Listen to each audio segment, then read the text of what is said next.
ሰላም ጤና ይስጥልን። የተከበራችሁ የጉራጌ ኒውስ ኔትወርክ ተከታታዮች የሰዓቱን ዜና አሁን ጀመርን። የጉራጌ ኒውስ ኔትወርክ አዲስና ወቅታዊ ዜናዎች በጄኔን በሁሉም አማራጮች በቴሌግራም፣ በፌስቡክ፣ በቲክቶክ እና በዩቲዩብ ለአድማጭ ተከታታዮች ይደርሳሉ።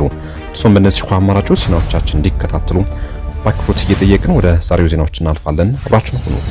ቀዳሚውን ዜጎች እከሌ ብቻ ምረጡ እየተባሉ ከአሁኑ ትዕዛዝ እየተሰጣቸው መሆኑ ተነገረ። በሰባተኛው ሀገራዊ ምርጫ ገዢው ፓርቲ ብቻ እንዲመርጡ ዜጎች ጫናና ትዕዛዝ እየተሰጣቸው መሆኑን ተነግሯል። በጉራጌ ዞኖች ዜጎች ካርድ መውሰድ አለመውሰዳቸውን ከተረጋገጠ በኋላ የሚመርጡትን ማን መሆን እንዳለበት እየተነገራቸውና ከዚህ ውጪ መምረጥ እንደሌለባቸው ግፊት እየተደረገባቸው እንደሚገኝ የጄኔን ምንጮች ገልጸዋል። የቀበሌ አመራሮች ቤት ለቤት እየዞሩ ካርድ የወሰደና ያልወሰደ ሰው እየለዩ እንደሚገኙ የተነገረ ሲሆን የጠፋባቸውና ያልወሰዱ ዜጎች በሚስጥር ድጋሚ የምርጫ ካርድ እየሰጡ ይገኛሉ ተብሏል። የቀበሌ ሊቀመንበሮች የዚህ ወቅት ስራቸው እየዞሩ ስለ ምርጫ የተሳሳተ ግንዛቤዎችን በመስጠት ላይ ናቸው። የምትመርጡት ገዢው ፓርቲ ነው፣ ሌላው መምረጥ ክልክል ነው፣ ከገዢው ፓርቲ ውጪ የሚመርጥ ሰው ጸረ ጉራጌ ነው በሚል ካሁኑ እያስፈራሩ ይገኛሉ። የምርጫ አስፈጻሚና አስተባባሪ አመራሮች ራሳቸው እንደሆኑ አድርገው ከህግ ውጪ የሆኑ ግንዛቤ ለማስቀየር ጥረት ላይ ናቸው ተብሏል። የተቃዋሚ ፓርቲዎች አባላትና ደጋፊዎች እንደ ጠላት ጎራ መስጠት፣ ፖስተሮችን መቅደድ፣ ለተቃዋሚ ፓርቲ ድጋፍ እየሰጡ ያሉ እነ እከሌ በቀጣይ ምንም አይነት አገልግሎት አያገኙም የሚል ስም ሳይቀር እየጠሩ የስጋት መልእክቶች እያስነገሩ ናቸው። ሊቀመንበሮች ቤት ለቤት እየዞሩ ዜጎች የምርጫ ካርድ መውሰድ አለመውሰዳቸው እያረጋገጡ ካርድ ያልወሰዱት ድጋሚ እየሰጡ የሚገኙት ከህግ ውጪ ትርፍ ካርድ በእጃቸው በመያዝ ነው።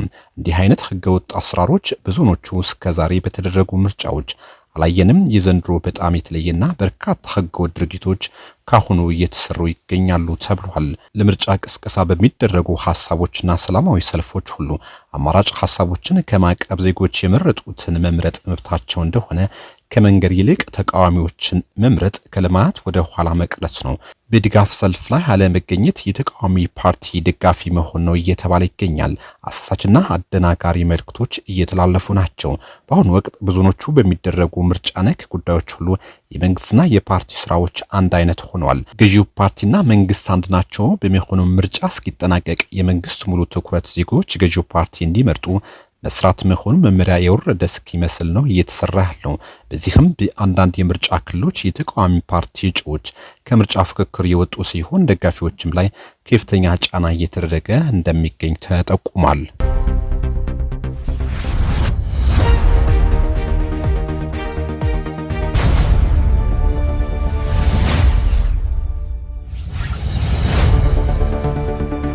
የአረፋ በዓል ለማክበር ወደ ሀገር ቤት ለሚሄዱ መንገደኞች ከአዲስ አበባ አማራጭ የባስ የትራንስፖርት አገልግሎት እንዲያገኙ ምቹ ሁኔታ መፈጠሩ ተነገረ።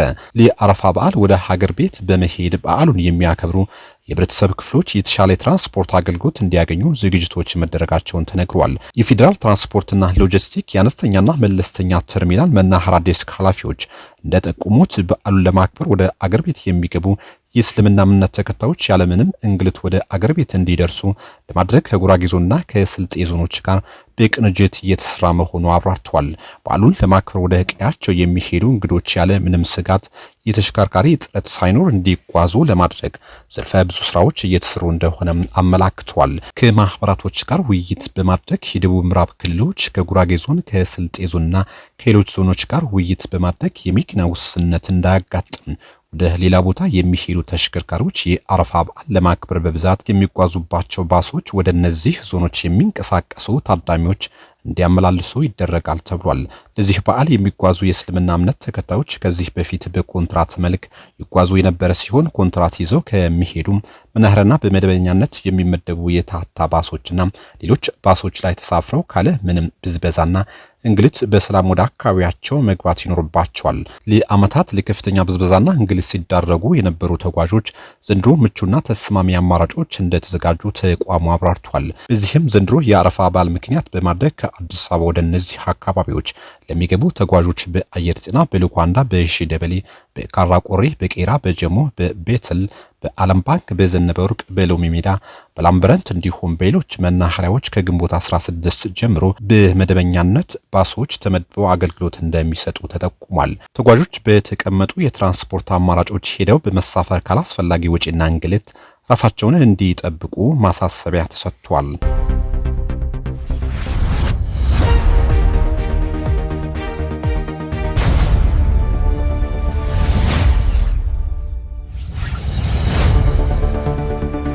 በዞኑ ሲያጋጥሙ የነበሩ የጸጥታና የሰላም ስጋቶች እየቀነሱ መምጣታቸውን ተገለጸ።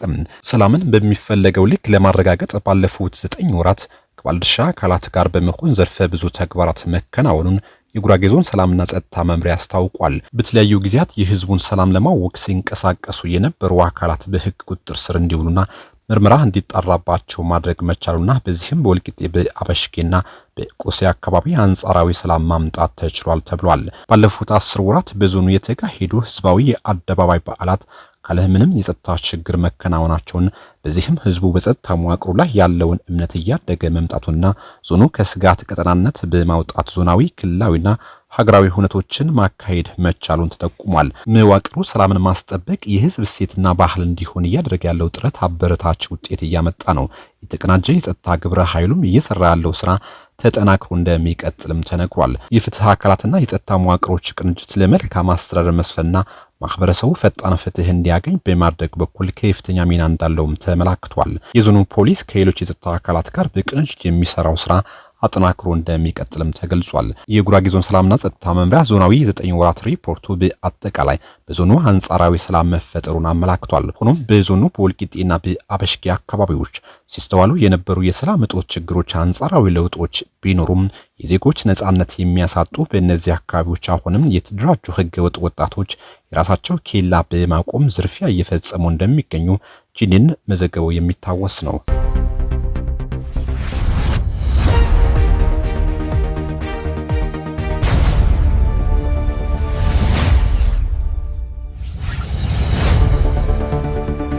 ፕሮፌሰር ሰናይት ፍስሐ ከ400 ሚሊዮን ብር በላይ በሆነ ወጪ ደረጃውን የጠበቀ ትምህርት ቤት እያስገነቡ መሆኑ ተገለጸ።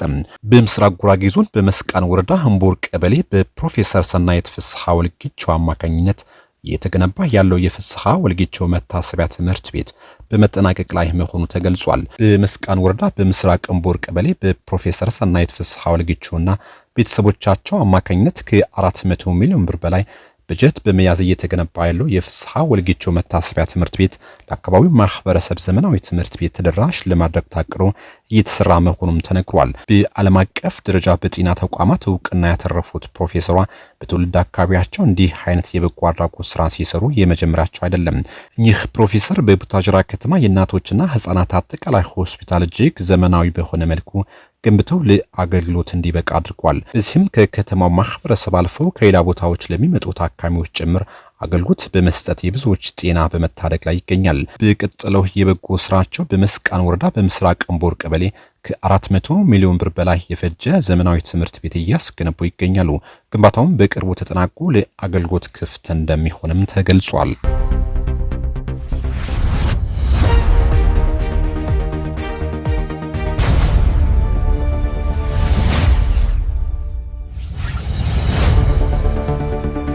የሪሚዲያል ወይም የአቅም ማሻሻያ ፈተና መስጫ ቀን መራዘሙ ተገለጸ። ከግንቦት 17 እስከ 20 ቀን 2018 ዓ.ም ሊሰጥ ፕሮግራም ወጥቶለት የነበረው የሪሚዲያል ወይም የአቅም ማሻሻያ ፈተና ከግንቦት 27 እስከ ሰኔ 3 ቀን 2018 ዓ.ም እንዲሰጥ ተራዝሟል። የትምህርት ምዘናና ፈተናዎች አገልግሎት የሪሚዲያል ፈተናና የቅድመ ምረቃ ትምህርት መውጫ ፈተና ወይም ኤግዚት ኤግዛም የሚሰጥበት ቀን መቀየሩን አስታውቋል። ከከፍተኛ ትምህርት ተቋማት ጋር ምክክር በማድረግ የሪሚዲያልና የኤግዚት ኤግዛም ፈተናዎች የሚሰጥባቸው ቀናት ተሸጋሽጓል ሲል አገልግሎቱ አሳውቋል። በዚህም የሪሚዲያል ፈተና ከግንቦት 27 እስከ ሰኔ 3 ቀን 2018 ዓ.ም የቅድመ ምረቃ መውጫ ፈተና ደግሞ ከሰኔ 4 እስከ ሰኔ 12 ቀን 2018 ዓ.ም እንደሚሰጥ ተገልጿል።